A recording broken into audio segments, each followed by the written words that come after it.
Hello friends, welcome back to Utkarsh smart brains once again. मैं हूं प्रवीण सेन और आपका स्वागत करता हूं उत्कर्ष परिवार की ओर से। उत्कर्ष स्मार्ट ब्रेन्स का 14वां एपिसोड आज बहुत ही खास है क्योंकि उत्कर्ष परिवार की ओर से हमें ज्वाइन कर रहे हैं कुमार गौरव सर, और ये आज बात करने वाले हैं हमारे छोटे उस्ताद से, और हमारे छोटे उस्ताद हैं कौटिल्य पंडित। तो देखते हैं किस तरह बने हैं ये इतने खास कुमार गौरव और कौटिल्य पंडित के साथ। हेलो नमस्कार मेरे साथियों, आइए मिलते हैं हरियाणा के एक ऐसे शेर से जिसने अपने प्रतिभा का लोहा केवल भारत ही नहीं पूरे विश्व में मनवाया। मैं आपको केवल एक शब्द बोलूंगा, आप समझ जाएंगे, गूगल बॉय। शायद आप समझ चुके होंगे मैं किसकी बात कर रहा हूं, कौटिल्य पंडित। सबसे पहले इंटरव्यू को आरंभ करने से पहले एक वीडियो क्लिप देखिए कौटिल्य पंडित के बारे में। नमस्कार दोस्तों, मैं कौटिल्य पंडित 13 वर्ष का हूँ। And to add something in the list of my achievements, I was felicitated by the Haryana government when I was 5 years old in 2013. Other than that, I have been called at ISRO where I had a meeting with various scientists like Dr. M. Annadurai, who was the director of ISRO at the time. इसके अलावा मुझे KBC के अंदर ये सौभाग्य प्राप्त हुआ कि I am the first child expert and also the youngest guest of theirs. मुझे भारत गौरव अवार्ड से सम्मानित किया गया है in the Parliament of UK House of Commons. And I was called by the government of UAE, and I have a various list and I have a lot of moments in the list because I'm also a motivational speaker and I go to various institutions to inspire students. तो चलिए आगाज करते हैं आज के interview को। Sir क्या आज तो 18 जुलाई आपका बर्थडे और मेरे को याद था। क्या बात तो है? आज तो एक गिफ्ट तो पक्का बनता है। हाँ, रिटर्न गिफ्ट बाद में लूंगा, वो तो मत भूलना। पहले... हाँ, आपके अंदाज नहीं होगा आपका गिफ्ट। क्या बात है? मंजिल ने हौसलों से कहा तेरे बस की बात नहीं, और हौसलों ने मंजिल की आंखों में आंखें डाल के कहा चल ड्यूटी तेरी इतनी औकात नहीं। क्या बात है। सबसे पहले तो मैं क्लैपिंग बजाऊंगा। इंटरव्यू आरंभ करते हैं और सबसे पहले वही लाइन जो सब जानना चाहते हैं कि आपको गूगल बॉय या वंडर बॉय क्यों कहा जाता है? वैसे मेरे को गूगल बॉय या वंडर बॉय जो भी सब कहते हैं उसका एक ही रीज़न है कि मैंने शुरू में जब मैं छोटा था तब मैंने कुछ डिफरेंट करा, मेरे को रिकग्निशन मिली और मैं फेमस हो गया, और ऐसे ऐसे सारा उसका टाइमलाइन था। लेकिन ये सिर्फ मेरे के ऊपर या किसी और बच्चे के ऊपर सीमित नहीं है।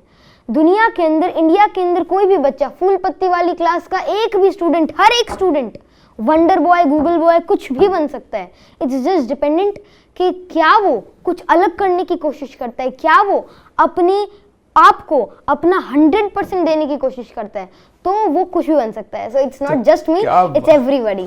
मतलब आज अलग ही आनंद आएगा। मतलब आप महसूस नहीं कर पाएंगे कि एक 13 साल का बच्चा आपके सामने है। और अभी आप आगे देखना, अभी गूगल बॉय से एक नया नाम आप देखने वाले हैं, एक नया नाम मैं देने वाला हूं इसको। चलिए आगाज करते हैं आज के इंटरव्यू का। आपको याद होगा एक 5 साल का बच्चा, एक छोटा सा बच्चा था जिसको अमिताभ बच्चन सर ने उठा करके हॉट सीट पर बैठाया था। आपको वो बच्चा जरूर याद होगा जिसने करेंसी, फैक्ट्स, अपनी उंगलियों पर जिन्हें नागिन डांस कराया। आज उसका एक नया रूप आपको देखने को मिलेगा। तो तैयार हैं? पक्का। तो चलिए पहला सवाल, मैं आपके सामने कुछ नाम रख रहा हूं, आप मुझे बताना कि आपको इनमें से कौन सा नाम ज्यादा पसंद है। ओके, बताइए। First name Google boy. जी ठीक है। Second name wonder boy. हाँ। Third name space boy. Okay. Fourth name universe boy. अच्छा। और fifth name unique boy. Okay, तो इसमें वैसे सबसे ज़्यादा फेमस गूगल बॉय है, तो आप जो कहेंगे वो सबसे अच्छा है। लेकिन हाँ, मेरे को इनमें से सबसे अच्छा, क्यों गूगल बॉय सब कहते हैं, वो लगता ही है। लेकिन हाँ, नाम हमेशा यूनिक होना चाहिए, तो यूनिकनेस के अंदर एक अलग स्पेशलिटी आ जाती है। तो आज मैंने पहली बार सुना, हाँ, लेकिन यूनिक बॉय ठीक है। तो आज से गूगल बॉय बन चुका है यूनिक बॉय। आप ये सोच रहे होंगे मैंने यही नाम क्यों लिए, टिंकू मिंकू कुछ ले सकता था, लेकिन अभी समझ जाएंगे इंटरव्यू के अंदर कि मैंने स्पेस बॉय, मैंने यूनिवर्स बॉय क्यों नाम लिया, क्यों गूगल बॉय। तो चलिए पहला सवाल, क्या कौटिल्य भी अपने स्कूल का टॉपर है? देखिए, मतलब 7th तक तो मेरी कभी भी पोजीशन नहीं आई, शायद मैं टॉप 3 या टॉप 5 में था ही नहीं, and I never cared about it. and thanks to my parents, they never told me कि you need to score this much or you need to do such kind of things. तो उन्होंने कहा था कि जब तक एट द टाइम लाइक जब तक 7th 8th तक you need to expand your knowledge. और मेरे पापा ही कहते थे कि अगर आप अपना कम एज के अंदर अपना नॉलेज बढ़ाते, एक ओवरऑल डेवलपमेंट करते हैं, फिर आपकी जो ओवरऑल डेवलपमेंट है वो ज़्यादा बढ़ती है। हाँ, बाद में आपको मार्क्स के लिए फोकस करना चाहिए क्योंकि उससे आपके कॉलेज में एडमिशन्स होंगे और वैसे ही आपको फैसिलिटीज़ मिलेंगी। मतलब आपने एक लाइन सुनी, इन्होंने कहा कि मुझे फर्क ही नहीं पड़ता कि मैं टॉपर था या नहीं हूँ। क्यों गूगल बॉय? हाँ, मतलब 7 तक तो इट वाज नथिंग एंड अब धीरे धीरे कोशिश करता हूँ। तो आज पहली बार गूगल बॉय बताने जा रहा है कि गूगल बॉय को किस सब्जेक्ट से डर लगता है। ओके, हाँ, तो मुझे शुरू में जब मैं अपने दूसरे स्कूल में गया तो मुझे शुरू में स्पेनिश से थोड़ी दिक्कत थी। हाँ, मैंने उसको जल्दी आई कोप अप विद इट क्योंकि एग्ज़ाम्स आने वाले थे और मुझे उसका कुछ नहीं आता था। हाँ, अच्छी बात यह है कि मेरे उसके अंदर 95 आ गए, भले ही मेरे को स्पेनिश की ABCD भी नहीं आती थी। मतलब आप समझ रहे हैं, इसीलिए गूगल बॉय है ये कौटिल्य पंडित। मतलब इसको चाहे ABCD नहीं आती थी उस स्पेनिश की, फिर भी 95 मार्क्स, क्या बात है। तो कौटिल्य याद करता है या सीखता है? देखिए, मैं हमेशा कोशिश करता हूँ कि मैं चीज़ों को डेप्थ तक उनके कॉन्सेप्ट्स को समझूं और फिर उसको याद करूं। देखिए, मेरा एक सिंपल एक तरीका है जो कि बहुत इंडिया में मोस्टली लोग यूज़ करते हैं और अगर आप यूज़ करते हो तो आप उसको और अच्छी तरीके से एक्सेलरेट करते हो। मेरे पापा जी भी कहते हैं कि सबसे पहले अगर आपको कोई चीज़ पढ़नी है, इमेजिन करिए आपको पास कोई टॉपिक है, बड़ा सब्जेक्ट है, तो सबसे पहले आपको पता होना चाहिए कि उसका कंटेंट क्या है। एक बार आपका कंटेंट आपके माइंड में आना चाहिए, पाइल अप होना चाहिए कि मुझे क्या क्या पढ़ना है। फिर सब टॉपिक्स ऐसे ऐसे आपको ये सारे पता होने चाहिए, इनके मतलब पता होने चाहिए डेप्थ में कि ये इनका एक बेसिक अंडरस्टैंडिंग कि इनका मतलब क्या है। फिर बारी आती है कॉन्सेप्ट की, पहले कंटेंट फिर कॉन्सेप्ट, फिर आप उसके कॉन्सेप्ट को समझिए और फिर आप उसके अंदर डेप्थ में जाइए, उसको पढ़िए, उसको याद करिए। क्योंकि नॉर्मली क्या करते हैं बच्चे, वे डायरेक्ट याद करने के अंदर सोचते हैं कि मैं डायरेक्ट इसके फैक्ट्स याद करूं या डायरेक्ट इसके क्वेश्चन सॉल्व करने की कोशिश करूं, तब चीज़ें हेक्टिक हो जाती हैं। So what you need to do is first content, then concept and then depth. So CCD, cafe coffee day. क्या बात है, CCD, कैफे कॉफी डे। अब आप सोच रहे होंगे मैंने यही सवाल क्यों पूछा। आपको जानकर बड़ा आश्चर्य होगा कि अभी मैं पूछने वाला हूं गूगल बॉय से कि गूगल बॉय ने इंग्लिश कहाँ से सीखी। तो बताइए गूगल बॉय, आपने इंग्लिश बोलना कहाँ से सीखा? सर, वैसे मैंने इंग्लिश बोलना कहीं से सीखा नहीं है, खुद से आ गया, मतलब सिनेरियो से आया। अगर आपका सिनेरियो जैसा है आप वैसा ही सीख लेते हैं, तो it was like that only. और मैं बचपन से ही फॉरेनर्स, जैसे जब हम ताजमहल वगैरह घूमने जाते हैं कभी फैमिली के साथ, तो वहाँ पर फॉरेनर्स भी होते, टूरिस्ट होते, तो मैं उनके पास जाता, उनसे हाय हेलो करता, उनको मिमिक करने की कोशिश करता। तो ऐसे मिमिक्री से धीरे धीरे इंग्लिश बढ़ गई और ऐसे ऐसे धीरे धीरे आई स्टार्टेड इट। ये मिमिक्री वाला जो है ना, ये तो बड़ा खतरनाक है गूगल बॉय का। मतलब अभी मैं आपको सुनाऊंगा, इतनी खतरनाक मिमिक्री करने वाला है। सबसे पहली बात तो आपका फील्ड ऑफ इंटरेस्ट क्या है? क्योंकि मैंने सुना है कि आपका फील्ड ऑफ इंटरेस्ट बदलता रहता है। जी, मेरा फील्ड ऑफ इंटरेस्ट ये 100% सही बात है कि मेरा जो फील्ड ऑफ इंटरेस्ट है वो बदलता रहता है। हाँ, अब काफ़ी सालों से नहीं बदल रहा। इसका एक रीज़न है कि जैसे मैं जब 5 साल का था तब मुझे IFS बनना था, इंडियन फॉरेन सर्विस के अंदर जाना था। उसका रीज़न था मेरे को एम्बेसडर बन के, मेरा तब तक कोई पासपोर्ट नहीं था और मैं फ़ॉरेन नहीं घूमा था। आई थॉट कि अरे अच्छा है, फ़ॉरेन घूमूंगा, मज़ा आएगा। तो और साथ में तो दैट वाज माय एम। फिर शुरू में उससे पहले I thought to become an IAS, क्योंकि मैं पापा से पूछता, पापा जी सबसे पावरफुल कौन है? So he said okay, in district जिले के अंदर तो DC है, हु इज एन IAS। तो धीरे शुरू में IAS, फिर IFS, फिर एस्ट्रोनॉट, फिर मेरी स्पेस के अंदर थोड़ी सी रुचि बढ़ने लगी। फिर मैं और डेप्थ में जाने लगी, थियोरेटिकल फिजिक्स, क्लासिकल फिजिक्स के बाद क्वांटम मैकेनिक्स, तो ऐसे ऐसे फिर उससे स्पेस साइंटिस्ट, उससे फिर एस्ट्रोफिजिसिस्ट। तो अभी मतलब 4-5 साल हो गए हैं, 3-4 साल। So now I am stable. So now I want to be an astrophysicist, and I want to provide something fruitful for our nation and for our humanity that would help us in understanding what is actually the world and how the world works. तो astrophysics जी, सबसे पहले तो आप कौटिल्य यही बता दीजिए हमारे दर्शकों को, ये एस्ट्रोफिजिक्स का आसान भाषा में मतलब क्या है? बताता हूँ मैं आपको। देखिए, एस्ट्रोफिजिक्स, सिर्फ एस्ट्रोफिजिक्स नहीं, मैं क्वांटम मैकेनिक्स और पार्टिकल फिजिक्स भी पढ़ता हूँ, तो उन सभी का एक मैं आपको बताता हूँ कि एस्ट्रोफिजिक्स या इन सभी चीज़ों का ये मतलब है, एस्ट्रोफिजिक्स हमको ये बताती है कि जो हमारे यूनिवर्स है या हमारी जितनी भी चीज़ें हैं वो कैसे बिहेव करती हैं अकॉर्डिंग टू फिजिक्स, एक फिजिकल लॉज और फिजिकल मीन से एक एक्सप्लेनेशन यूनिवर्स की, क्योंकि अभी हम यूनिवर्स को जान ही नहीं पाए हैं ढंग से। तो एस्ट्रोफिजिक्स के अंदर ये है कि हम यूनिवर्स को डिस्क्राइब करें, इसका मेन चीज़ क्या है, कैसे ऐसे वर्क करती है, इसका मैकेनिज्म क्या है। और ऐसे ही क्वांटम मैकेनिक्स होते हैं, पूरे यूनिवर्स को ही एक्सप्लेन करना फिजिक्स के लॉ से, लेकिन एक बहुत ही क्वांटम स्केल पर, जहाँ पर हम देखते हैं तो इंट्रामोलिक्यूलर, न्यूक्लियर, तो उस स्टेज के ऊपर एक्सप्लेन करना। क्योंकि तब जाकर, जैसे अगर आप क्लासिकल मैकेनिक्स की बात करें तो वहाँ पर जो सेलेस्टियल ऑब्जेक्ट्स के लिए, मतलब अगर आप मून, अर्थ, कैसे ऐसे बात करते हैं, आदमी, if you take a little object, फिर वो it's aptly true, Newtonian mechanics is really finite in it. लेकिन अगर हम बहुत ही क्वांटम स्केल की बात करते हैं तब न्यूटोनियन मैकेनिक्स या क्लासिकल मैकेनिक्स वो गलत प्रूव हो जाती है, इसलिए हम आइंस्टाइनिक मैकेनिक्स या फिर क्वांटम मैकेनिक्स का सहारा लेते हैं। तो quantum mechanics will prove that how actually the universe works on a quantum scale. आप सोच रहे होंगे कि आपने एक गूगल बॉय देखा था जिससे पूछा जाता था कि आर्मेनिया की राजधानी क्या है, वो तुरंत जवाब देता था। एक वो गूगल बॉय था और एक आपके सामने जो एस्ट्रोफिजिक्स, क्वांटम फिजिक्स की बात कर रहा है। मतलब 5 मिनट में मेरे दिमाग की लस्सी हो चुकी है ना।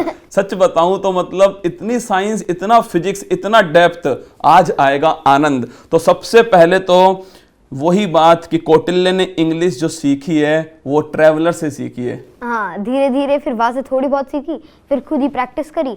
फिर एक और चीज़ जिनको लगता है कि इंग्लिश डिफ़िकल्ट भाषा है, क्योंकि यहाँ पर राजस्थान के और उत्कर्ष को मैं थैंक्स कहना चाहूँगा कि उन्होंने अपनी जो एजुकेशन है वो गाँव तक, हर छोटे छोटे कोने तक पहुँचाई। तो यहाँ पर काफ़ी बच्चे होंगे जिनको उसमें दिक्कत आती होगी। तो जब हम गर्मियों की छुट्टियों की बात है 4-5 साल पहले की, मेरे पापा जी ने कहा कि ओके, तब मेरे को इंग्लिश ज़्यादा अच्छी तरीके से नहीं आती थी, मैं भी गांव से बिलोंग करता हूँ, तो सिंपल थी, मेरे को ना ज़्यादा बोलना आता था और वैसे, और ना पेरेंट्स को, he was good in grammar. Father को इंग्लिश नहीं, मेरे पापा जी ग्रामर के टीचर हैं, उनकी ग्रामर है इंग्लिश ग्रामर, इंग्लिश भी हिंदी भी, he is very good at it. लेकिन हाँ, स्पीकिंग डेवलप नहीं हो पाई क्योंकि सिनेरियो मैटर्स अ लॉट। तो उन्होंने क्या कहा कि चलिए ठीक है, गर्मियों की छुट्टी है, टाइम है, आज तुमने जो भी कुछ करा, खेला कूदा, मस्ती करी, कुछ भी करा, पढ़े, जो भी करा, उसको just try to explain in English या किसी भी लैंग्वेज के अंदर, शुरू में किसी भी लैंग्वेज के अंदर, क्योंकि उससे आपकी जो स्टेज फियर होता है वो भी खत्म हो जाता है। कैसे भी इंग्लिश हो, कैसी भी लैंग्वेज हो, गलत ग्रामर हो, टूटी फूटी इंग्लिश हो, कैसा भी हो, लेकिन अपने आप को एक्सप्रेस करो, तो उससे क्या हुआ, स्टेज फियर बिल्कुल खत्म हो गया और ऐसे ऐसे धीरे डेवलप हुई और बिल्कुल फ्लुएंसी आ गई। तो जिनको भी ऐसा लगता है कि मेरी अच्छी नहीं है कोई भी लैंग्वेज, तो आप इस टाइप की चीज़ को ट्राई करके देखिए, फिर आपकी language, I guarantee it would boost up in its just a matter of time, फिर जल्दी से you will gain fluency in it. तो आप सभी जानते होंगे हमारे सामने गूगल बॉय है और एस्ट्रोफिजिक्स इनका सपना है, इनका ड्रीम है, और साथ में आप जानते हैं करेंसी, कैपिटल, मैपिंग, ये तो सब इनकी उंगलियों पर है। तो आइए पहला सवाल मैं इनसे पूछता हूं, एस्ट्रोफिजिक्स, मतलब गूगल बॉय से सवाल जवाब ना हो तो फिर आनंद नहीं आएगा। तो अब मजा आएगा, अब मजा आएगा, हाँ। मुकाबला टक्कर का होगा। तो आइए पहला सवाल आपके लिए, स्टीफन हॉकिंस ने ब्लैक होल के बारे में किस प्रकार अलग सोचते थे और लोगों से? स्टीफन हॉकिंस ने ब्लैक होल के बारे में काफ़ी चीज़ें उन्होंने डिस्कवर करी, मतलब उनके जो थॉट्स थे, उन्होंने एक वर्म होल थ्योरी भी दी थी, और ब्लैक होल्स के अकॉर्डिंग उन्होंने ये कहा था कि ब्लैक होल के अंदर कोई चीज़ जा नहीं सकती और it's usually different from the others, क्योंकि अगर हम देखें ब्लैक होल्स जो होते हैं उनके जो ग्रेविटेशनल फील्ड है वो इतना ज़्यादा है कि उसके अंदर से लाइट भी एस्केप नहीं कर सकती, and it is like, and जब इवेंट हॉराइजन पर कोई भी चीज़ पहुंच जाती है तो वहाँ से रिटर्निंग बैक का कोई भी चारा नहीं रहता, और इवेंट हॉराइजन से जो ग्रेविटेशनल फील्ड है वो इतना बढ़ जाता है कि कितना भी मास का ऑब्जेक्ट हो वो वहाँ से अंदर ही जाएगा। मतलब 10th क्लास में हमें ब्लैक होल के बारे में पता, यही बहुत उपलब्धि थी। स्टीफन हॉकिंस तो बहुत दूर की बात है, लेकिन यहाँ देखिए आप, स्टीफन हॉकिंस ब्लैक होल के बारे में किस प्रकार अलग सोचते थे ये भी इनको पता है। चलिए एक सवाल जिसका संबंध एस्ट्रोफिजिक्स से भी है और हमारे जो पुराण हैं, जो महाकाव्य हैं, उनसे भी है, तो पूछ लो एक सवाल। चलिए, हनुमान चालीसा की दो पंक्तियां सूर्य से पृथ्वी की दूरी को बड़ी सरलता के साथ आंकती हैं, क्या वो दो पंक्तियां आपके दिमाग में आ रही हैं जो हनुमान चालीसा के अंदर है? हनुमान चालीसा तो मेरे को याद है, हाँ आ गई, हाँ वही है, हाँ। जुग सहस्त्र जो जन पर भानु लीलियो ताही मधुर फल जानू। तो यहाँ पर जब जो हनुमान जी होते हैं तो वे जब सूर्य को फल समझते हैं तो तुलसीदास जी ने लिखा है कि वो क्या मापते हैं कि जुग सहस्त्र जो जन या योजन आप कह सके, तो इसका जो एग्जैक्ट अगर हम इसको ट्रांसफर करें हमारे माइल्स फिर किलोमीटर्स के अंदर तो आ जाएगा इसका जो एग्जैक्ट है वो है 1.53 करोड़ और 15.36 मिलियन। तो नियर अबाउट ये उसका क्या कहते हैं उसके जो लेंथ है मतलब जो डिस्टेंस है। और ये बहुत ही ट्रू है क्योंकि अगर आप हमारे अब की बात करें तो अर्थ से लेकर अर्थ के सेंटर से लेकर ये सेंटर का नहीं है, ये जो है वो सन के आगे का है। अगर हम अर्थ के सेंटर से सन के सेंटर को देखें तो उसका जो डिस्टेंस है that is 1 AU and 1 AU is 1 astronomical unit which is near about 14,95,97,286 kilometers. So it is much near to it. मैं थोड़ा सा मैं भी पीता हूँ, टेस्टी है। टेस्टी है, सही बात है ना एकदम। मतलब जो आपने डिस्टेंस का बताया है ना अभी मुझे, मतलब मेरे तो ऊपर से चला गया है पर मैं बाद में पहुंच करके जरूर सुनूंगा एक बार, है ना। तो चलिए गूगल बॉय से स्पेस बॉय की तरफ आगे बढ़ते हैं। एक सवाल एस्ट्रोफिजिक्स का। प्लूटो जो प्लेनेट था पहले, अब उसे कैटेगरी से बाहर कर दिया, तो किस कारण से? सो सर इन 6 नवंबर 2008 को प्लूटो को जो प्लैनेट्स की कैटेगरी है इससे बाहर कर दिया गया था and it was awarded the title of dwarf planet. इसका रीज़न ये था कि जो प्लूटो था वो अपने ऑर्बिट को छोड़कर ट्रांस नेपट्यूनियन रीजन के अंदर चला जाता था। और इसकी वजह से क्या थी, क्योंकि जो प्लैनेट के लिए एक डेफिनेशन फिर से बनाई थी कि एक प्लैनेट का किसी भी स्टार के अराउंड या किसी भी सेलेस्टियल बॉडी के अराउंड एक ग्रेविटेशनल फील्ड होना चाहिए और एक फिक्स्ड ऑर्बिट होना चाहिए। तो उसका एक फिक्स्ड ऑर्बिट नहीं था, इसलिए उसको प्लैनेट की कैटेगरी से हटा के ड्वार्फ प्लैनेट की कैटेगरी में कर दिया था। And there are 5 dwarf planets, Pluto, Makemake and there is Eris, Ceres and होमिया।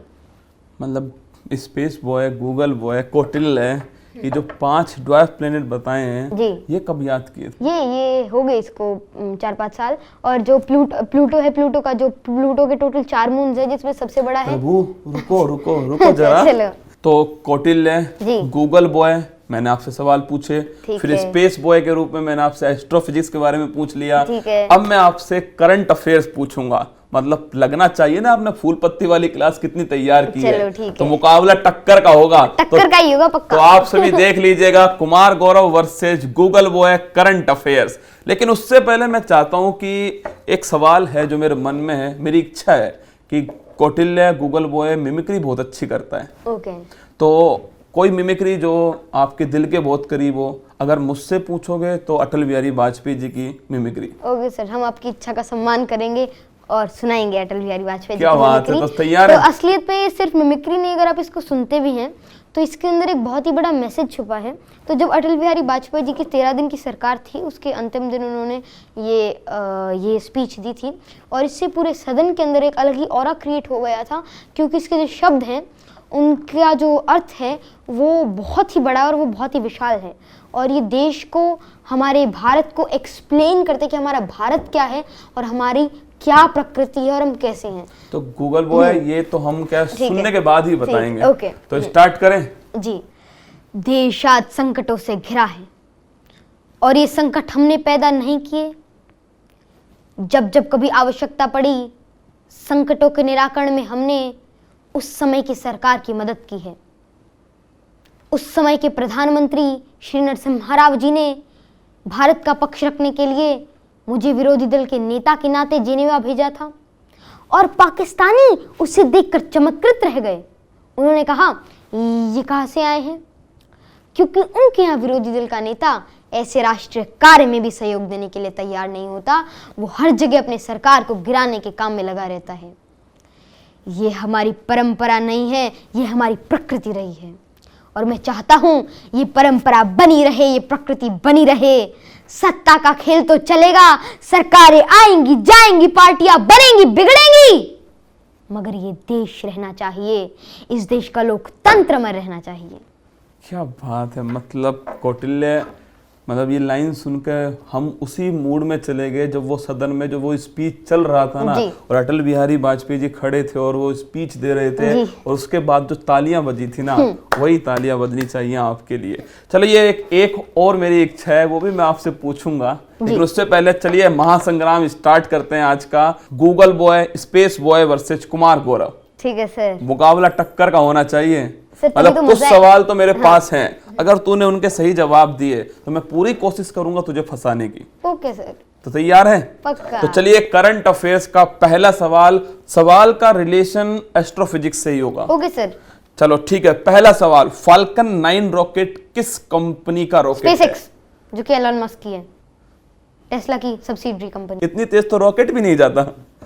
चलिए सेकंड क्वेश्चन, हबल टेलीस्कोप किस देश का है? हबल टेलीस्कोप यूएसए का है, और मतलब ये एडविन हबल के नाम से है, और एडविन हबल सर ने 1920 के अंदर एक्सपैंडिंग यूनिवर्स की थियोरी दी थी, और फिर उन्हीं के ही मतलब उनको उनके ऑनर के अंदर नासा ने भेजा था, और ये डिस्टेंट गैलेक्सीज को ऑब्जर्वेशन के लिए भेजा था। इसके बाद केपलर भेजा था, और अभी कुछ साल में, क्योंकि हबल अभी फिलहाल बंद हुआ है, तो अभी कुछ साल के अंदर हबल टेलीस्कोप की जगह एक और टेलीस्कोप नासा भेज रही है, जिसका नाम है जेम्स वेब स्पेस टेलीस्कोप।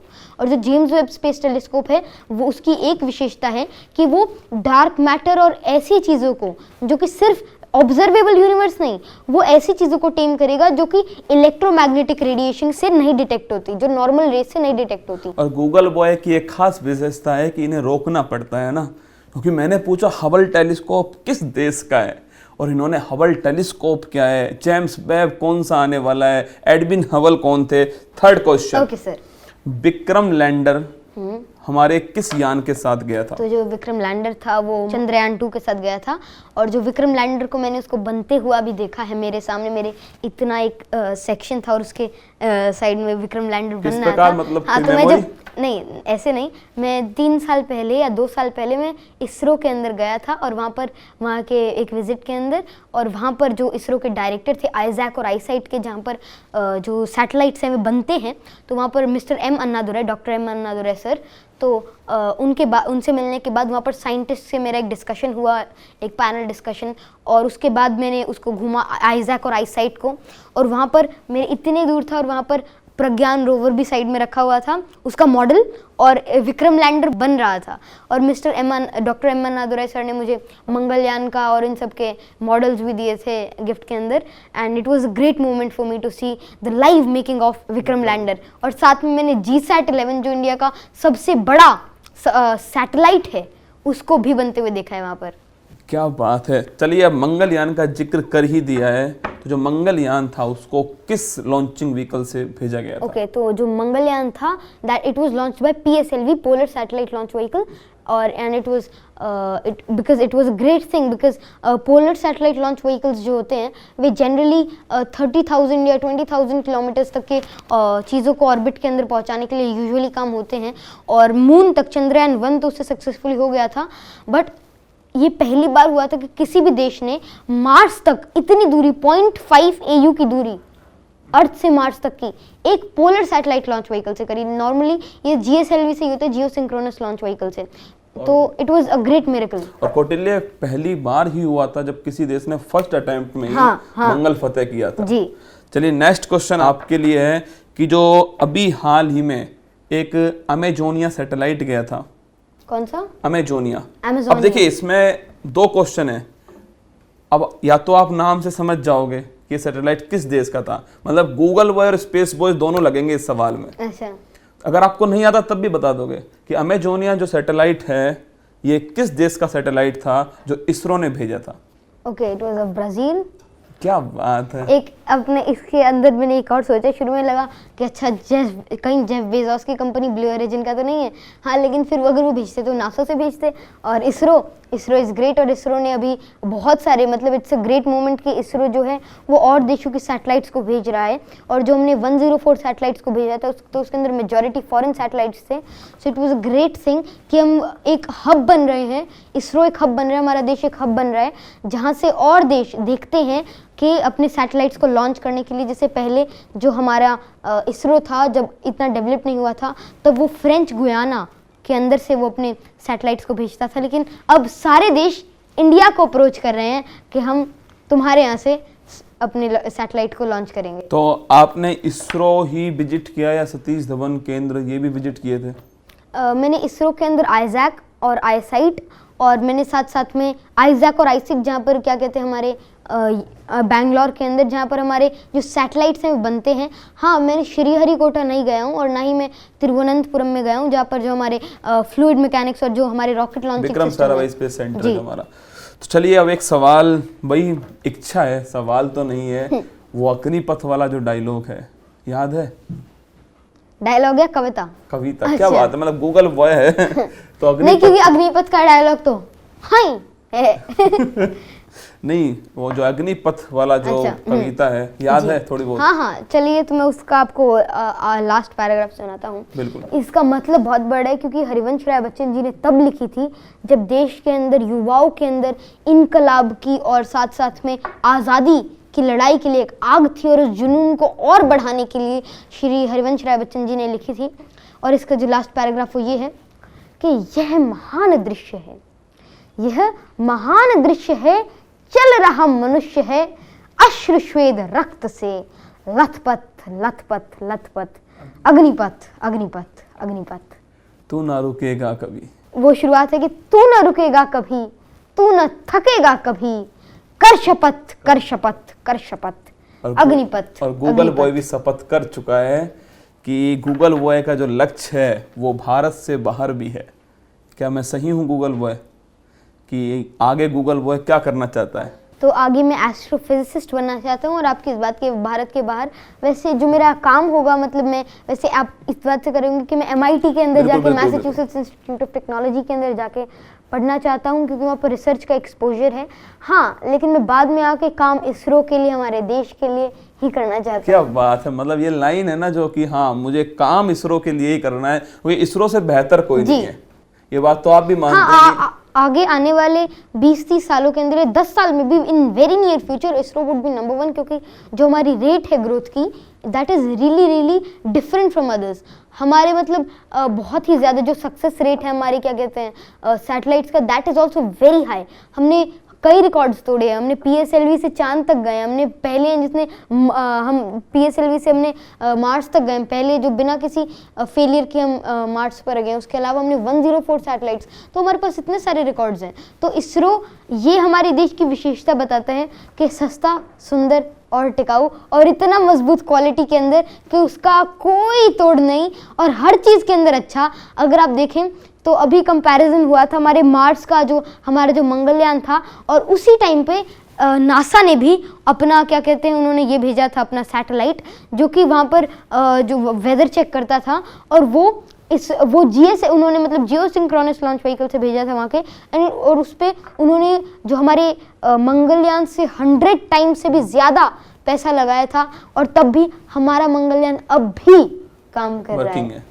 तो एक सवाल है, मतलब पर्सनल ही है, कि गूगल बॉय को खेलना पसंद है या घूमना पसंद है या पढ़ना पसंद है? देखिए, मुझे सारी चीज़ें पसंद हैं, और ऐसे एक तो नहीं। हाँ, मुझे पढ़ना बहुत अच्छा लगता है। कितने घंटे पढ़ता है गूगल बॉय? कितने घंटे से मेरा फिक्स नहीं है, लेकिन जब भी मैं पढ़ता हूँ तब मैं काफ़ी देर के लिए पढ़ता हूँ। मतलब जब मेरा मन करता है, तो ऐसा नहीं है कि मैं आधे घंटे के अंदर उठ गया, 2 घंटे या 3 घंटे के अंदर उठ गया, तब मैं काफ़ी लंबा टाइम उसको देता हूँ, और पूरी अंडरस्टैंडिंग और पूरी कॉन्सेंट्रेशन के साथ देता हूँ। क्या गूगल बॉय को खेलना पसंद है? बहुत ज़्यादा।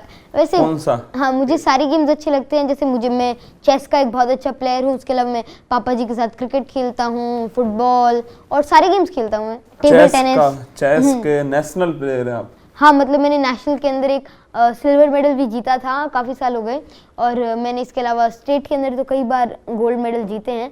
और उसके अलावा मुझे चेस बचपन से बहुत अच्छा लगता है। तो क्या गूगल बॉय टॉप के लिए ही जन्म लिया है गूगल बॉय ने?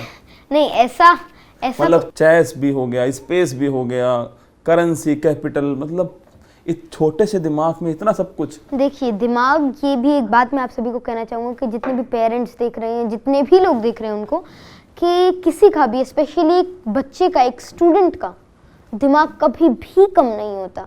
एक चीज़ होती है कि छोटे बच्चे ना सवाल बहुत ही अलग और बहुत ही डिफरेंट सवाल पूछते हैं और बहुत ही अच्छे अच्छे सवाल पूछते हैं, लेकिन पेरेंट्स बच्चे को नज़रअंदाज कर देते हैं, उसकी जो क्यूरियोसिटी है उसको कर्ब कर देते हैं, ये कह के कि अरे नहीं, यू आर जस्ट स्मॉल, तुम तो बहुत छोटे हो, तुमको तो समझ में नहीं आएगा, ये तुम्हारे सिर के ऊपर से चला जाएगा। लेकिन एक बच्चा, एक स्टूडेंट उसको समझ सकता है। अगर हम उसकी क्यूरियोसिटी को बढ़ाएंगे तो वो कल आज एक सवाल पूछते हैं, कल 2 सवाल पूछेगा, और ऐसे ऐसे उसके वो बढ़ता रहेगा, पूछता रहेगा, वो सीखता रहेगा। और अगर हम क्यूरियोसिटी को कर्ब कर देते हैं तो उसके अंदर का आइंस्टाइन, उसके अंदर का न्यूटन तभी मर जाता है। क्या बात। क्योंकि जितने भी साइंटिस्ट थे उनका बस एक ही उन्होंने अलग चीज करी थी, उन्होंने एक वाई क्वेश्चन अपने आप से पूछा कि अगर मैं ये फिनोमेना हो रहा है तो ये क्यों हो रहा है। जैसे जब आइजैक न्यूटन ने, अगर हम सिंपली देखें तो कोई भी चीज है, कोई एप्पल है तो वो क्यों पेड़ से गिर रहा है, व्हाई इज इट फॉलिंग, और इस क्वेश्चन से उन्होंने सीख लिया। स्पेस बॉय, वो एप्पल सच में गिरा था न्यूटन के सिर पर? नहीं, वैसे ये कहते हैं, लेकिन असलियत में ये तो बस एक वो है कि उन्होंने, ऐसा तो नहीं था कि एप्पल गिरा, ओ मैंने तो ग्रेविटी देख ली, इट वाजंट लाइक दैट। जब असलियत में एक और मैं आपको बहुत ही अच्छा एग्जांपल दूंगा कि जब न्यूटन जी का एडमिशन, जो आइजैक न्यूटन का जब कैम्ब्रिज के अंदर हुआ था, तब क्या हुआ, तब एक पैंडेमिक आ गई थी जिसको ब्लैक डेथ के नाम से भी जाते, चूहों का प्लेग, कोरोना से भी ज्यादा खतरनाक आप उसको मान सकते हो, क्योंकि ना जब मेडिकेशन थी और आधा यूरोप तबाह हो गया था। तब अब उन्होंने अपने आप को कमरे में लॉक कर दिया और 16-17 घंटे वे उसी के अंदर ही लड़ते रहते थे, दीवारों से अपने टकराते थे, मैथ से, साइंस से, हर चीज़, ज्योमेट्री। तभी उन्होंने बहुत सारी चीज़ों को कर लिया। फिर उन्होंने अपनी बुक प्रिंसिपल ऑफ मैथमेटिक्स वगैरह के अंदर उसको भेजा, तभी उन्होंने कैलकुलस को देखा, और ऐसे ऐसे धीरे धीरे करके उन्होंने सारी चीज़ों को देख लिया। तो जब उन्होंने ब्लैक डेथ, एक पैंडेमिक, एक महामारी के दौरान ऐसा कर दिया, तो आज भी हमारा वैसा सही दौर है और आज भी लोग ऐसा कर सकते हैं, क्योंकि अभी हमारे पास समय काफ़ी है। तो गूगल बॉय, मतलब ये बात भी शायद उसी टाइम की जो मैं पूछने वाला हूँ, स्पेस बॉय से पहले की। तो गूगल बॉय के घर पर टीवी है? हाँ सर, टीवी तो सबके घर में ही होता है। नहीं, लेकिन कभी कोई ऐसा टाइम आया था जब पापा जी ने टीवी कहीं और रख दी हो, मिलने वाले के घर पर? नहीं, किसी घर के बाहर नहीं रखी। मतलब जब मैं चंडीगढ़ रहता था तो हमारे कई साल टीवी नहीं था। तो वैसे हमारे सभी, हमको टीवी देखना पसंद है, क्योंकि हमारे घर पे मतलब हम मेरे पास फ़ोन नहीं है, ना मेरी दीदी के पास फ़ोन है, तो हम टीवी हमारे घर को एकजुट कर देता है, आप ऐसे मान के चलिए। सब एक जगह बैठते हैं। हाँ, वो तो है। हम थोड़ा ज़्यादा देखते हैं, वो पापा जी को शिकायत है और ये इसको I like to fix this problem. हाँ, इतना नहीं है कि सारे टाइम, हाँ थोड़ा थोड़ा कभी कभी होता रहता है। हाँ, वो तो सभी के पिताजी को दिक्कत है ना टीवी से। तो चलिए, आप हरियाणा से हैं और हरियाणा में तो महाभारत हुई थी, कुरुक्षेत्र, जहाँ श्री कृष्ण सबसे बड़े जो टीचर थे, सबसे बड़े शिक्षक जो थे, उन्होंने अर्जुन को उपदेश दिए थे। तो कुछ भगवत गीता के बारे में कुछ जानता है गूगल बॉय? हाँ, भगवत गीता के मैंने मतलब कई अध्याय मेरे को याद हैं, तो उनमें से मैं आपको मतलब अध्याय याद है आपको? हाँ, बहुत सारे। आप हमें कोई श्लोक सुना दीजिए। ओके, तो श्लोक सुनाता हूँ। तो ये 15वें अध्याय जो पुरुषोत्तम योग है, तो उसका ये प्रथम श्लोक है, और श्री भगवान श्री कृष्ण जी इसको कहते हैं। तो श्री भगवान उवाच ऊर्ध्वमूल मधः शाखा मश्वत्थं प्राहुरव्ययम् छंदांसि यस्य पर्णानि यस्तं वेद स वेदवित्। और मतलब इसका बताता हूँ इस श्लोक का, क्योंकि अगर उसका मतलब पता चल जाए तो भगवत गीता से बड़ी हमारे पास कोई किताब नहीं है, क्योंकि उसके अंदर जीवन से जुड़ी हर ऐसी समस्या का हल है जो एक आदमी देख सकता है। तो अगर हम देखें तो इसका मतलब है कि ऊर्ध्वमूल मधः शाखा, जो ये पूरा ब्रह्मांड है, ये यूनिवर्स है, ये एक उल्टे पेड़ की तरह है। किसकी तरह? उल्टे पेड़ की तरह, जहाँ पर उल्टे बरगद के पेड़ की तरह बहुत ही बड़ा पेड़ है, जिसकी बड़ी बड़ी जड़ें हैं। तो इसकी जो जड़ें हैं वो ज्ञान है, वो नॉलेज है, वो वेद है, वो पुराण, जो जिस भी तरह का ज्ञान है वो उसकी जड़ें हैं, जो कि इस पूरे ब्रह्मांड को, इस पूरे यूनिवर्स को, इस पूरी धरती को एकजुट रखे रहते हैं। फिर हमारे साथ आती है हमारी जो ट्रंक है, जिसकी ट्रंक है वो धर्म है, सत्य है, अच्छाई है। अच्छाई, सत्य और धर्म, ये सभी चीज़ें एक का ही पर्याय है, आप इसको एक दूसरे के पर्याय मानिए, और ये पूरे विश्व को एक साथ रखते हैं ये चीज़ें। और फिर जिसकी टहनियाँ हैं, जो इसके पत्ते हैं, जो इसके फल हैं, वो जीवन है। और ऐसे ऐसे अगर हम सोचेंगे तो साइंस के पॉइंट ऑफ व्यू से भी और फिलॉसफी के पॉइंट ऑफ व्यू से भी और धर्म के पॉइंट ऑफ व्यू से हर तरीके से कैसे ये डेफिनेशन, ये एक्सप्लेनेशन बिल्कुल ही सही है, क्योंकि जो हमारा असलियत में जो पूरे विश्व को बांधे रखे हैं वो अच्छाई है, वो सत्य है, वो धर्म है। क्या बात है, मतलब फिलॉसफी भी आती है, साइंस भी आती है, मैपिंग भी आती है, ज्योग्राफी भी आती है, हिस्ट्री भी आती है। अच्छा, रावण नाम तो सुना ही है ना, इसके कोई अन्य नाम याद है आपको? हाँ, रावण, लंकेश, दशानन और साथ में लंकापति। चलिए, तो missile man of India doctor APJ Abdul Kalam ji, आप खुद उनसे मिले थे। जी, मतलब ये सौभाग्य है अपने आप में कि आपने खुद, मतलब एक स्टूडेंट का सबसे बड़ा मोटिवेशन वही है शायद। जी। तो आप उनसे कब मिले थे, थोड़ा बताइए। तो नियर अबाउट 2015 के अंदर, आज से 6 साल पहले मैं उनसे मिला था। जो उनका, क्योंकि वो पूर्व राष्ट्रपति थे तो उनके निवास पर 10 सी राजगोपालाचार्य मार्ग, तो वहाँ पर मैं उनसे मिला था और एक बहुत ही लंबी अच्छी भेंट हुई, जहाँ पर मैंने उनसे बहुत कुछ सीखने को मिला, क्योंकि वो मेरे आइडियल हैं और उनको हर स्टूडेंट, मेरे ही नहीं, वो सबके आइडियल हैं और पूरा देश उनको फॉलो करता है और स्टूडेंट की रग रग के अंदर वे बसे हुए हैं। तो असलियत में क्या था कि जब मैं उनसे मिला तो वे अखबार नहीं देखते और वे बिल्कुल ही ऐसे देखा कि एक छोटा बच्चा आ रहा है। उन्होंने ऐसे देखा कि हिडन न्यू में उनको पहले नहीं बताया था कि एक बच्चा आ रहा है, इसलिए एक छोटा बच्चा आ रहा है आराम आराम से, और उन्होंने मेरे को ऐसे ही ट्रीट करा, बिल्कुल जैसे एक छोटा सा बच्चा हो, जैसे उसको प्यार से सहलाते हैं। तो वो आत्मीयता नहीं, तो वो आत्मीयता जब मैंने उनको देखने को मिली, so it was really great. इतने बड़े लेवल पर हैं वे, और तब भी he was too down to earth, इसलिए ही वे सबके रोल मॉडल हैं और इसलिए ही वे सबके आइडियल हैं। फिर मैंने उनसे बात करी, स्पेस के बारे में थोड़ी सी बात करी, फिर वे एकदम स्पेस की जब बात आई तो वे एक्साइट हो गए, उनके अंदर एक अलग ही खुशी उनके देखने को मिली। उन्होंने मेरे को बहुत सारी चीज़ें बताई and it was a great moment for me and in my life. तो मतलब जब आप उनसे मिले थे उस टाइम पे, आपने कहा कि वो आपको मतलब एक बच्चे की तरह ही ट्रीट कर रहे थे, जो कोई भी होता वो हाँ, करते। शुरू में फिर जैसे मैंने उनसे स्पेस की बात करी, उन्होंने बताया जो उनके PA थे, तो बिल्कुल ही फिर उन्होंने एकदम अलग मोड में आ गए, बिल्कुल खुश थे। उन्होंने मेरे से अलग अलग तरीके से बात करी और स्पेस को लेकर और इस फील्ड को लेकर उन्होंने मेरे से बहुत सारी बातें करी। तो गूगल बॉय को क्या पसंद है खाने में? ओके, तो मुझे खाने के अंदर वैसे घर का खाना, घी मतलब दूध तो नहीं, सॉरी, दही, लस्सी, कढ़ी चावल और पराठे और सब कुछ अच्छा लगता है। हाँ, लेकिन जब से मैं जोधपुर आया हूँ, मारवाड़ी खाना मज़ा ही आ गया। मतलब क्या बात है, मतलब मारवाड़ी खाना खा लिया? हाँ, कई दिनों से खा रहा हूँ और मज़ा आ रहा है और ऐसा लग रहा है कि हर दिन यही रह जाऊँ और यहीं का ही खाना खाऊँ सारे टाइम। तो अब ध्यान रखिएगा, आप current affairs with Google he start करने वाला है। मुझे इसके शुरू से यही लग रहा है, मतलब अब ये जोधपुर रुकने के मूड में है। अगर ये जोधपुर रुक गया तो मतलब मुझे लग रहा है कि हो गया है ना। तो कौटिल्य जो है हमारा जी, अगर मैं कौटिल्य से कहूँ कि जो आपके बच्चे, आपके स्टूडेंट, आपके साथी जो देख रहे हैं और जो जानना चाहते हैं, पेरेंट्स भी जानना चाहते हैं कि कोई बच्चा जीनियस कैसे हो सकता है, तो क्या केवल कौटिल्य ही जीनियस हो सकता है या हर बच्चा जीनियस हो सकता है? हर बच्चा एक जीनियस है, उसके अंदर पोटेंशियल छुपा हुआ है, बस देर है उसकी एप्रिसिएशन की, उसकी मोटिवेशन की, और अगर उसको प्लेटफॉर्म मिल जाए तो फिर वो फेमस भी हो जाता है। असलियत में क्या है कि 98% मेहनत हमेशा बच्चा करता है, 2% मेहनत या 2% उसके सक्सेस के अंदर कंट्रीब्यूशन एक टीचर का, एक माँ बाप का, किसी भी का भी होता है, जो उसे मोटिवेट करता है। और उस 2% के बिना 100% अचीव नहीं होगा और वो सक्सेसफुल नहीं होगा। तो जब तक बच्चा मोटिवेटेड नहीं है, भले वो सेल्फ मोटिवेटेड है, अगर वो खुद से तो वेल एंड गुड और अच्छा, अगर वो मोटिवेटेड नहीं है तो दिक्कतें आती हैं। तो एक जीनियस बनने के लिए एक चीज़ सबसे ज़रूरी है, वो है एप्रिसिएशन।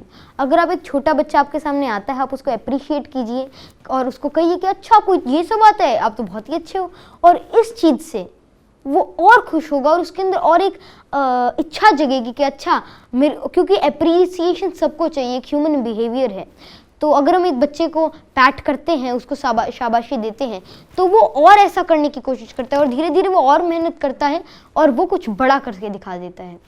तो मैं चाहूँगा कि गूगल बॉय एक टीचर के रूप में हमारी जो पब्लिक देख रही है, उस पब्लिक को, उस पेरेंट्स को 2 लाइन कहे जिससे वो अपने बच्चे को आगे बढ़ाने के लिए मोटिवेट कर सकें, जो बच्चा करना चाहता है उसके लिए प्रेरित करें। जी, तो मैं आपको कहना चाहूँगा कि बच्चे के अंदर क्यूरियोसिटी होती है। एक तो आप उसकी क्यूरियोसिटी को कभी भी कर्ब मत कीजिए, आप उसे और बढ़ावा दीजिए, उसको सवाल पूछने दीजिए और उसकी हर समय के अंदर मदद करें। और मैंने देखिए 3 इडियट्स भी मैंने देखी और बहुत जगह देखा है कि करियर को लेकर बहुत ही दिक्कत रहती है, क्योंकि पेरेंट्स चाहते कि वो मेरा बच्चा कुछ करे, क्योंकि वो उसके सबसे बड़े शुभचिंतक होते हैं और पेरेंट्स सोचते हैं कि यहाँ पर सेफ है, यहाँ ये कर सकता है। बच्चे को लगता है कि नहीं मैं तो ये अच्छा करूँगा, फिर एक बच्चा सोचता है कि अरे नहीं मेरे दोस्त ने तो ये वाली फील्ड ऑप्ट कर रहे हैं, सारे इस तरफ जा रहे हैं, सारे आजकल जैसे सारे कोडिंग कर रहे हैं, सारे लोग जैसे IIT वगैरह की अगर हम बात करें तो सारे लोग कंप्यूटर साइंस की तरफ जा रहे हैं, तो मैं भी उस फील्ड के अंदर जाना चाहिए। तो ये सारी चीज़ें उसके राइट करियर के अंदर बाधा बन जाती हैं। और क्योंकि हमारी जो ज़िंदगी, अगर पेरेंट्स की बात है, क्योंकि पेरेंट्स सोचते हैं कि इस फील्ड के अंदर जाना चाहिए, वे भी ठीक है अपनी जगह, लेकिन हमारी ज़िंदगी इतनी सस्ती नहीं कि हम उसको इस चीज़ पर लौटा दें कि बिल्डिंग वाले शर्मा जी क्या सोचेंगे, वर्मा अंकल क्या कहेंगे, बाद में कुमार अंकल का क्या कहना होगा कि तुमने ये कर दिया, तुम तो इतने अच्छे स्टूडेंट थे, तुमने आर्ट क्यों चुनी। तो ऐसी ऐसी दिक्कतें आ जाएंगी और इनको आपको नज़रअंदाज करना होगा। और अगर पेरेंट्स आपको सपोर्ट करते हैं, क्योंकि उनसे बड़ा कोई शुभचिंतक नहीं है, वे ऐसा चाहते हैं कि मेरे बच्चे के लिए बेस्ट हो, कैसे हो, वो इस चीज़ के बारे में सोचते हैं। तो अगर किसी पेरेंट्स सोचते हैं कि अगर नहीं उसको साइंस चुननी चाहिए और उसको आर्ट्स पसंद है बच्चे को, तो उसको उन्हें कन्विंस करना चाहिए कि ये मेरा फील्ड है और इसके अंदर मैं ऐसी चीज़ करके दिखा सकता हूँ जो कि मेरा पोटेंशियल है और अपना बेस्ट मैं इसी फील्ड के अंदर दिखा सकता हूँ, और ऐसे फिर मान जाएंगे और कोई दिक्कत नहीं रहेगी। तो कौटिल्य, एक लंबा समय आपने इस इंटरव्यू में बिताया है जी। और शायद जब आप गूगल बॉय के रूप में तो आपने बहुत इंटरव्यू दिए थे, आप हर न्यूज चैनल के ऊपर थे, KBC के अंदर भी गए थे। चलो KBC के बारे में पूछना भूल गया मैं। हाँ, KBC में आप भी थे और आपके पिताजी भी थे। हाँ। मैंने वो शो देखा था जहाँ आप भी थे, आप छोटे से थे और पिताजी थे। कोई ऐसा एक्सपीरियंस जो मतलब मजेदार हुआ हो तो अमिताभ सर के साथ? वहाँ तो हर चीज़ यादगार थी, हर चीज़ मज़ेदार थी। मैंने उनके साथ डांस करा, उनसे बातें करी, फिर शो से पहले ग्रीन रूम में जाकर मैंने उनको कविता सुनाई हरिवंश राय बच्चन जी की। फिर मैंने उसको बाद में स्टेज पर भी सुनाया, हॉट सीट पर। तो एक अलग ही ऑरा था। फिर उन्होंने मेरे को गोदी से उठा के, क्योंकि लंबे तो बहुत है, मैं ऐसे देख रहा था फिर उन्होंने एकदम मेरे को उठाया, मैं इतना सा था, मैं इतने से, फिर मैं ऐसे देख रहा था, फिर उन्होंने मेरे को पकड़ा, हॉट सीट पर खड़ा करा और ऐसे से एक बिल्कुल अलग ही यादगार पल मैंने उनके साथ बिताए, जो कि मुझे हमेशा याद रहेंगे। And they always remind me कि उनकी जो सादगी थी, और सबसे बड़ी बात कि वो हर चीज़ से सीखते हैं। अगर आज भी कोई इंडस्ट्री के अंदर नया हीरो आता है जो कि बिल्कुल नौसिखिया है, अगर उसकी भी कोई अच्छी चीज़ लगती है वो उसको भी सीखते हैं और अपने अंदर अडेप्ट करते हैं। वे इम्प्रोवाइजेशन की कोशिश पे लगे रहते। तो इस चीज़ से मैं इतना ज़्यादा प्रभावित हुआ कि जो भी आप चीज़ मिले उसकी अच्छाइयों को आप देखिए और उनको अडेप्ट करने की कोशिश कीजिए। और अगर आप ऐसा करते हैं तो आप हमेशा नंबर 1 पर रहेंगे और आप हमेशा अपना बेस्ट करेंगे। तो अभी आपने एक बात बोली थी अमिताभ बच्चन सर के बारे में और APJ अब्दुल कलाम के बारे में भी आपने उनके बारे में बोली थी कि सादगी। और आप तो सब शायद जितने भी हमारे जो साइंटिस्ट हैं अच्छे अच्छे या फिर जो हैं सबसे मिल चुके हैं जी, तो आपको सादगी सबके अंदर कॉमन दिखी होगी। देखिए एक बड़ी बात है कि एक श्लोक भी है, शायद वो श्लोक अभी मुझे याद नहीं हो रहा, उसका मैं आपको हिंदी में मतलब बताऊं कि जो भरे हुए वृक्ष होते हैं, जो भारी वृक्ष होते हैं, जिनके ऊपर फ्रूट्स होते हैं, वे हमेशा झुकते हैं, और जो शुष्क होते हैं, जिनके ऊपर कुछ नहीं लगा, बिल्कुल सूखे हैं, वे एकदम खड़े रहते हैं। तो ऐसे देखिए, जितना एक आदमी बड़ा होता है, जितना वो ऊंचाई पर पहुंचता है, उतना ही उसके अंदर सादगी है। Because simplicity is really really सबसे जो बड़ी चीज़ किसी आदमी के अंदर है वो है सिंप्लिसिटी। और मेरे पापा जी, और ये बहुत ही फेमस कोट है, सभी कहते हैं कि सिंपल लिविंग और हाई थिंकिंग। अगर आपका दिमाग, अगर आपकी सोच, अगर आपके थॉट्स ऊंचे हैं, फिर किसी चीज़ की भी ज़रूरत नहीं, फिर आप कैसे रहिए उसका कोई फ़र्क नहीं पड़ता। बस मैटर ये करता है कि आपकी जो सोच है वो बिल्कुल आकाश जैसी ऊंची होनी चाहिए। चलिए गूगल बॉय, आप अच्छी बातें तो बहुत सारी हो गई है ना, तो गूगल बॉय ने मार सबसे ज़्यादा किससे खाई है, पिताजी से या माता जी से? वैसे ये है कि पापा मारते बहुत कम है, मम्मा तो हर दिन मारती रहती हैं हर चीज़ छोटी छोटी बात पे।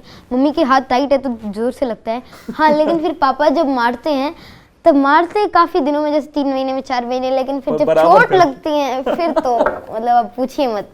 मतलब पापा वो- जी के मोटे मोटे हाथ है और ऐसा लगता है कि गर्म और कान के अंदर इको की आवाज आती रहती है। माँ तो थोड़ा दया भी कर देती है। नहीं ऐसा नहीं है, मम्मी पूरे मारती है लेकिन पापा ज्यादा जोर से मारते हैं। लेकिन हाँ, मम्मी हर दिन मारती है, पापा कभी कभी मारते पर वो बराबर हो जाता हाँ, है सब, है ना। तो कोई ऐसी घटना बचपन की जिसमें आपको बहुत मार पड़ी हो, मतलब हैं। भयंकर वाली? हाँ, ये तो याद ही है मेरे को। और ये मार ऐसी थी जिससे हर चीज हो गई, जिससे मैं आज यहाँ हूँ, जिससे मैं हर जहाँ भी गया बाद में, वो उसी की वजह से थी। जब मैं 4 साल का था तब क्या था, तब मैं पढ़ता नहीं था, मतलब मैं मम्मा, क्योंकि हमारा स्कूल था तो मम्मा वहाँ पढ़ाती भी थी, तो मैं मम्मा के पीछे घूमता रहता था, उनका पल्लू पकड़ के ऐसे क्लासेस जब मैं 3-4 साल का था। फिर एक दिन क्या हुआ, हमारा स्कूल के ऊपर ही घर था, तो मैंने वॉशरूम के बहाने में ऊपर चला गया, घर के अंदर चला गया और बेड पे बैठ के टीवी देखने लग गया, ऐसा कुछ। फिर पापा जी ने मेरे को नीचे लेके आए और पापा जी के पास एक डोगा होता था, मतलब क्या कहते हैं, सही डंडा मुड़ा हुआ, तो उससे उन्होंने मेरे को मारे। मैं बहुत रोया। लेकिन उसके बाद क्या था, उस मार के बाद, उस फटकार के बाद असलियत में क्या हुआ, मेरे अंदर एक बदलाव आया। फिर मैंने वहाँ से पढ़ना सीखा। तब से मैं जब मैं 5 साल का था तब मुझे पढ़ना नहीं आता था। हाँ, मेरा नॉलेज बहुत था, मैं पापा जी के साथ खूब बात करता था, खुशी खुशी सब कुछ करता था। हाँ, मेरे को लिखना पढ़ना नहीं आता था, तो फिर मैंने ढंग से लिखना पढ़ना सीखा। फिर धीरे धीरे उसी साल गर्मियों की छुट्टियों में 6-7 महीने बाद मैंने अपनी तैयारी करी, फिर वहाँ से फेमस और सारी चीज़ें हो गई। तो माँ की चप्पल और पिता की छड़ी, मतलब सफलता के ये 2 ही अस्त्र और शस्त्र हैं, एक तो माँ की चप्पल और एक पिता की छड़ी। क्यों? हाँ। मतलब चाहे गूगल बॉय हो, चाहे कोई भी हो, चाहे अमिताभ बच्चन सर खुद हो, वो खुद भी कहते हैं ये दोनों तो जरूरी है जी। तो ये हर किसी को अनिवार्य है, मतलब वैक्सीन की तरह है दोनों के दोनों। इनके बिना क्या होता है, ये आपको हमेशा आगे बढ़ने के लिए प्रेरित करते। कोई भी माता पिता है, कोई भी आपका बड़ा है, आप देखते हैं कि बाहर वाले लोग हमेशा तारीफ करते हैं। आप कोई भी, मेरी बहुत बार हर जगह तारीफ होती है, लेकिन पापा जी की एक सबसे अच्छी बात है किसी भी पिता के, किसी भी पेरेंट की, कि वो हमेशा उसके अंदर कहते हैं कि आपकी कसर रह गई। और ये बहुत ही अच्छी बात है, क्योंकि परफेक्शन कभी भी नहीं आता। और एक पेरेंट चाहता है, एक पिता चाहता है कि मेरा लड़का, मेरी लड़की, मेरे बच्चे परफेक्ट हों, वे सबसे अच्छे हों। और ये सबको सोचना चाहिए, और इसीलिए वे सोचते हैं कि नहीं अभी और अच्छा हो, और अच्छा। तो ये बहुत ही अच्छी चीज़ है कि दे नीड परफेक्शन, कि मेरा बच्चा दुनिया के अंदर सबसे अच्छा हो। और ये बात सभी पेरेंट्स को सोचनी चाहिए, और इसमें कोई बुराई नहीं है कि मेरा लड़का, मेरी लड़की दुनिया के अंदर बेस्ट हो, जितनी उसकी एज है वो उस वर्ल्ड क्लास लेवल पर पहुंचे, कि उसके जो पास के बच्चे हों, जो वर्ल्ड के टॉप बच्चे हों, उनके अंदर उसका नाम आए। तो सभी को ऐसा सोचना चाहिए, और अगर सभी ऐसा सोचते हैं तो वैसे ही वे उनके लिए प्लान्स करते हैं, और वैसे ही वे उनके लिए सोचते हैं, और उनके करियर के अंदर, उनकी स्टडीज़ के अंदर हमेशा वे हेल्प करते हैं।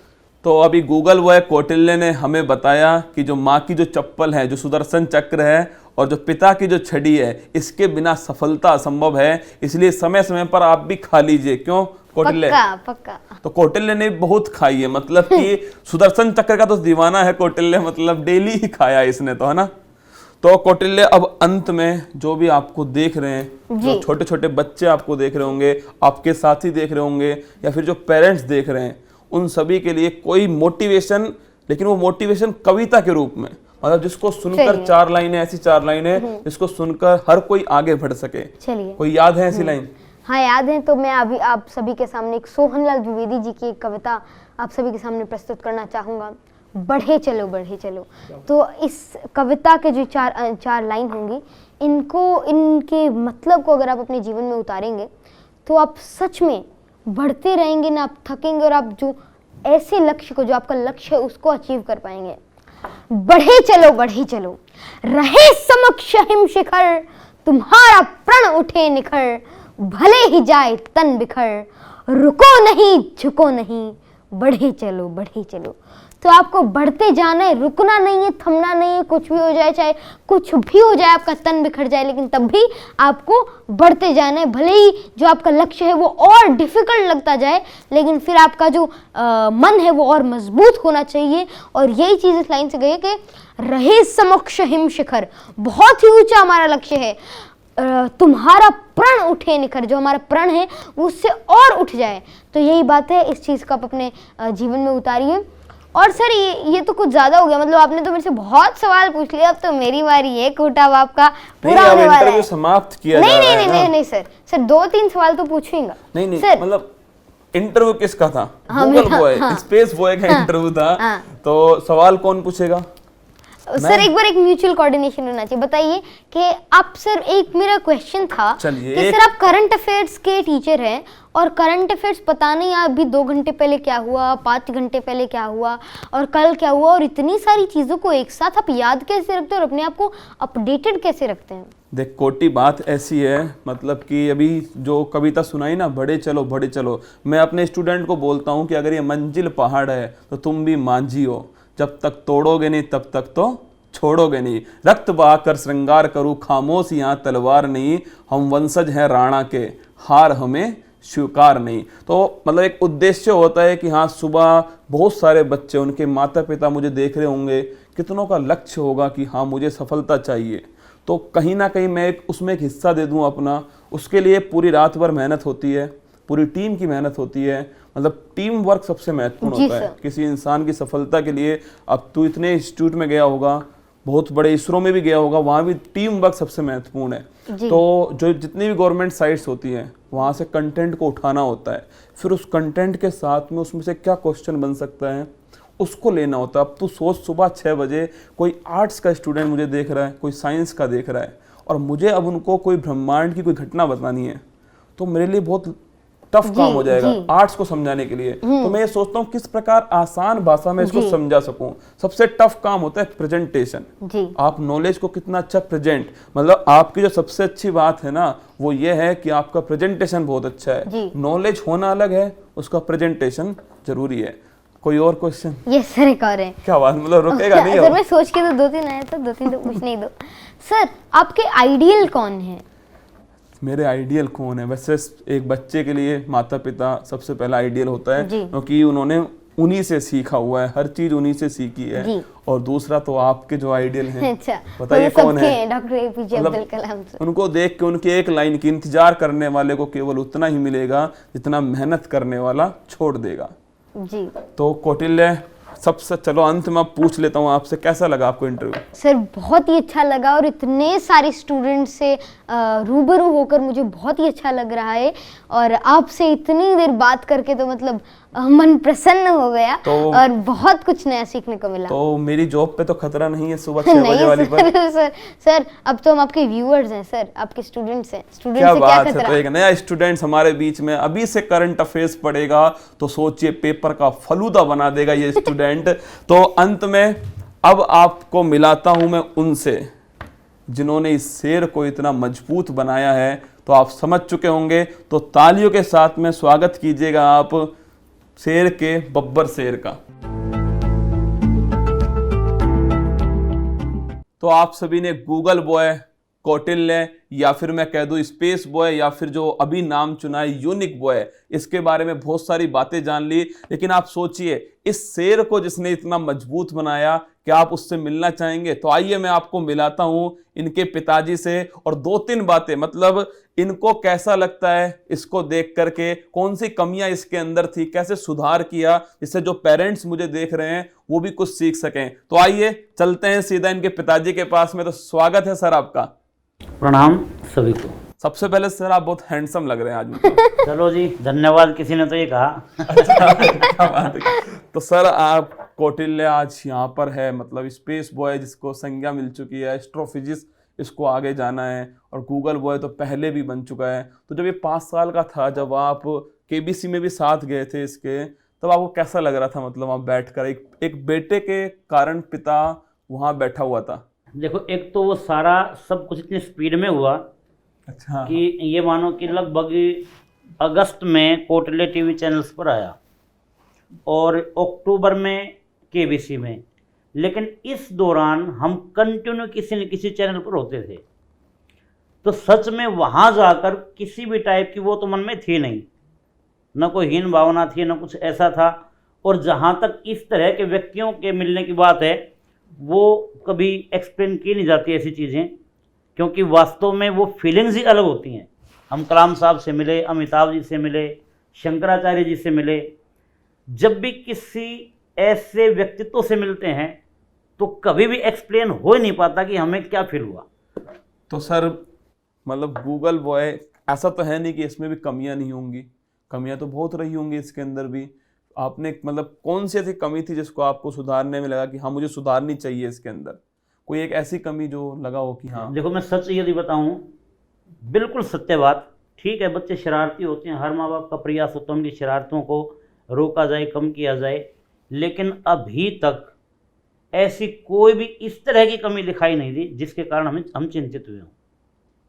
इसका अभी तक नहीं। चलो शरारती तो बच्चे होते ही हैं, ये चारित्रिक रूप से भी, और फिर ईर्ष्या नहीं इसके अंदर, जिसको अच्छे गुण बोलते हैं। कोई भी अच्छा बच्चा यदि इसको मिलता है तो ये हर तरीके से उसको कोऑपरेट करते हैं, उसको अपना फ्रेंड बना लेता है, उसके टच में रहता है।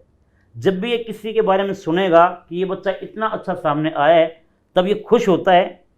इसके अंदर किसी टाइप का वो भाव नहीं आता कि मार्केट में कोई और भी आया है। इस टाइप की फीलिंग्स इसमें नहीं है। बच्चों के अंदर ये फीलिंग्स होती है, हो जाती है, वो खिलौने के लिए लड़ जाते हैं, हो जाती है। तो सर मतलब कैसा लग रहा है आपको, मतलब गूगल बॉय या फिर मतलब जब ये एस्ट्रोफिजिक्स में चला जाएगा, मतलब किसी, मैं कई बार वो पढ़ता था, जैसे बच्चों को प्रेयर में भी हम भी बताते, न्यूज़ कोई आती कि एक रिक्शा चालक का बेटा IAS बना, इस टाइप की न्यूज़ पढ़ते पढ़ते वो फीलिंग आ जाती है मन में कि भाई उनके पिता इस समय क्या सोच रहे होंगे।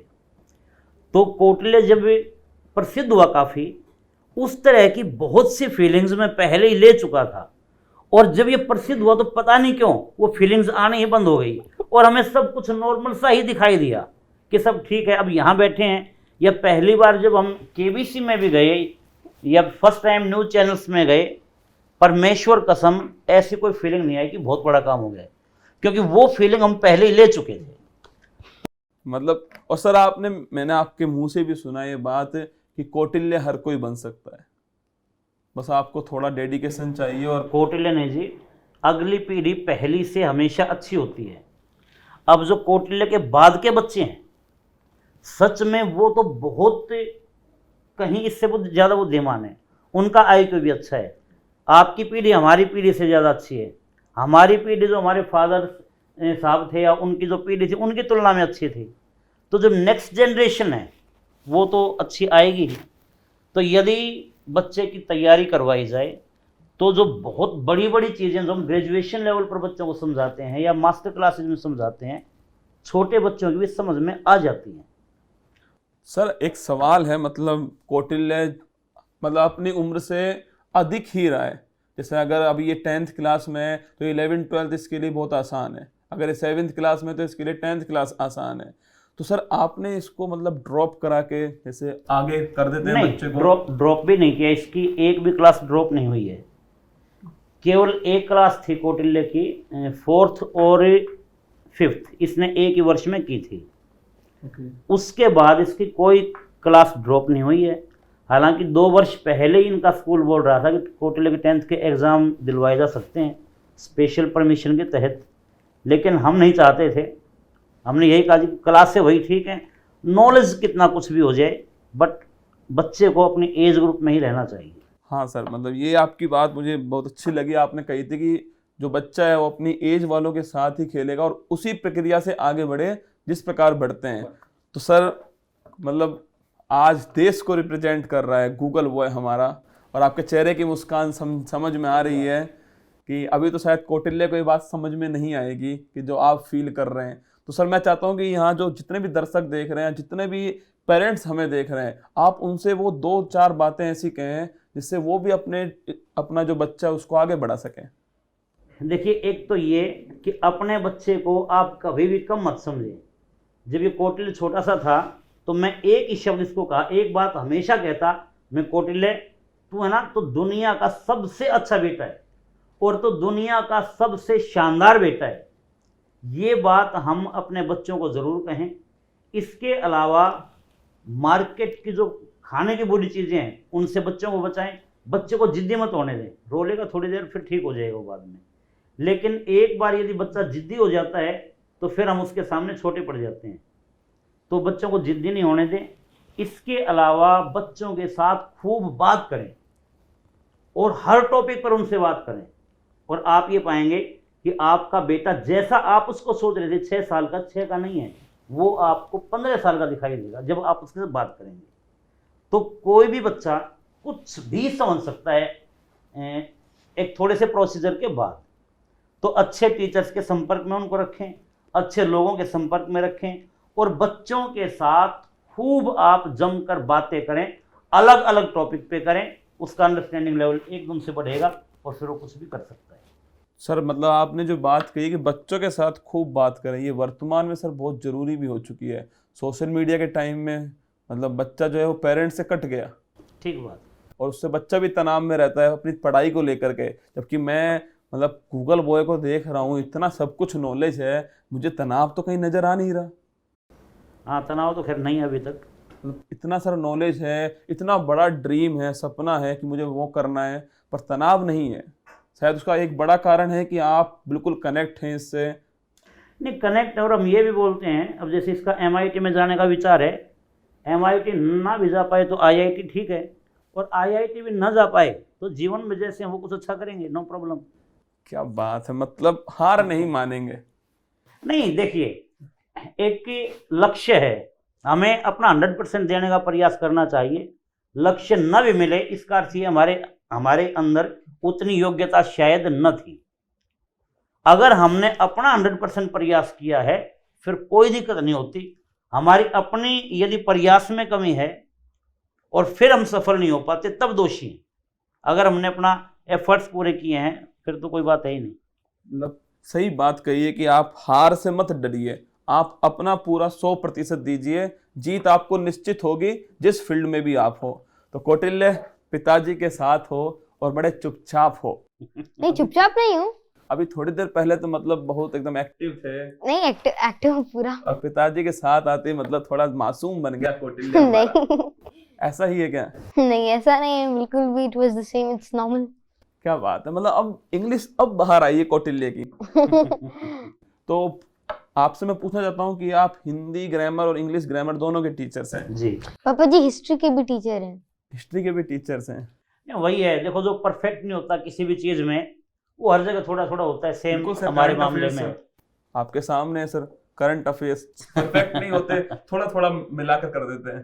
तो सर इंग्लिश इसकी बहुत अच्छी है और इसका जो बोलने का तरीका है मतलब अंग्रेजों को बिल्कुल कॉपी मार देता है ये। आप हिंदी जब कभी कभी ये हिंदी गलत भी बोल देता होगा। हिंदी में है अभी कौटिल्य के अंदर त्रुटियां हैं काफ़ी, और विशेष तौर से जब ये बातचीत यदि इंग्लिश में करता है तो इसकी शब्दावली भी अच्छी होगी, सब कुछ अच्छा होगा। लेकिन यदि बिल्कुल हिंदी में बात करनी पड़ जाए वहाँ थोड़ी सी दिक्कत इसको आती है, और उसके लिए हमें शर्म भी आती है, यार हमारी राष्ट्रभाषा और हम हरियाणा के, और फिर भी यदि हिंदी बच्चे की ठीक नहीं है तो ये हमारे लिए शर्म की बात है। नहीं, हिंदी मतलब जब मैं बोलता हूँ तो क्लिष्ट शब्दावली तो मैं यूज कर ही लेता हूँ। हाँ, जैसे करा को किया, किया को करा, इससे भी छोटी छोटी दिक्कतें हो जाती। कितनी बड़ी बात बोली है आपने कि हमारी राष्ट्रीय भाषा है, हमें शर्म आ जाती है उस बात के ऊपर। मतलब हर किसी को सोचना चाहिए कि बच्चा आज इतनी बड़ी उपलब्धि पर पहुंच गया है, माना कि सपना उसका MIT में जाने का है, सपना उसका उस फील्ड में है जहाँ इंग्लिश का ज़्यादा रोल होगा, जहाँ इंग्लिश का ज़्यादा उपयोग होगा, फिर भी राष्ट्रीय भाषा तो अपनी भाषा है जो आपके दिल में है और वो सीखी नहीं जाती, वो तो अपने आप खून में आती है। तो सर बहुत बहुत धन्यवाद आपका और कौटिल्य का भी। जी सर सर। कुछ कहना चाहोगे? धन्यवाद उत्कर्ष का, और वास्तव में ये भी कि हम आज इतने बड़े अध्यापक के साथ बैठे हैं जो कई लाख बच्चों को सोचते ही रोमांच होने लगता है कि किस टीचर के साथ हमारा इंटरव्यू है, ऐसे टीचर के साथ जो डेली कई लाख बच्चों को एक साथ पढ़ाते हैं। तो बहुत बहुत धन्यवाद, सर, मजा आ गया। Thank you sir.